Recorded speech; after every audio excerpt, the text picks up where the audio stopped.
ಅಂಬೇಡ್ಕರ್ ಅವ್ರ ದಿನ ಅಂತ ಏನಾದ್ರೂ ಇವರು ಜೊತೆ ಗೌರವ ಕೊಡೋದಿದ್ರೆ ಅವರು ಸ್ಥಳೀಯ ಸಂಸ್ಥೆ ಚುನಾವಣೆಗಳನ್ನ ಆದಷ್ಟು ಬೇಗ ಮಾಡಬೇಕು, ವಿಳಂಬ ಮಾಡಬಾರ್ದು. ಅಧಿಕಾರ ದಾಯಿಗಳಾಗಿ ಕಚ್ಚಾಟ ಮಾಡ್ಕೊಂಡು ಒಳ ಕಚ್ಚಾಟಗಳಿಂದ ಜನರ ನಡೆ ವಿರೋಧ ಆಗ್ತಿದೆ. ಇವತ್ತು ಪಕ್ಷದವ್ರ ಜೊತೆ ಸೇರ್ಕೊಂಡು ನೀವು ಕೂಡ ಸಾಥ್ ಕೊಡ್ಬೇಕು ಸರ್. ಹಂಗಾರೆ ಕೂಡ ಸಾಧ್ಯ ಇದೆ, ಮಾಡೇ ಮಾಡ್ತೀವಿ ಅದನ್ನ.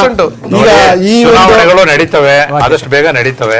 ಚುನಾವಣೆಗಳಲ್ಲಿ ಕಾಂಗ್ರೆಸ್ ಪಕ್ಷ ಜಯಬೇರಿ. ಆಯ್ತು ಸರ್, ಓಕೆ ಸರ್, ನೀವು ಮುಗಿತಾ ಸರ್?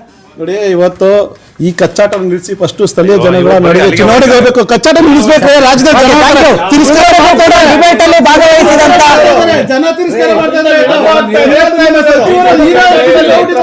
ಪ್ರಸಾದ್ ಸರ್, ನಮ್ಮ ಪಕ್ಷ ನಿಮ್ಮ ಕಚ್ಚಾಟ ಇರೋದು ನಿಮ್ಮ ಆಡಳಿತ ಡಿಬೇಟ್ ಅಲ್ಲಿ ಭಾಗವಹಿಸಿದಂತ ಟಿ.ಆರ್. ಪ್ರಸಾದ್ ಸರ್ ಧನ್ಯವಾದ, ಹಾಗೂ ಶರತ್ ಹೆಗಡೆ ಸರ್ ಧನ್ಯವಾದ, ನಾಗೇಂದ್ರ ಸರ್ ಧನ್ಯವಾದ. ಇದಾಗಿತ್ತು ಇದುವರೆಗೆ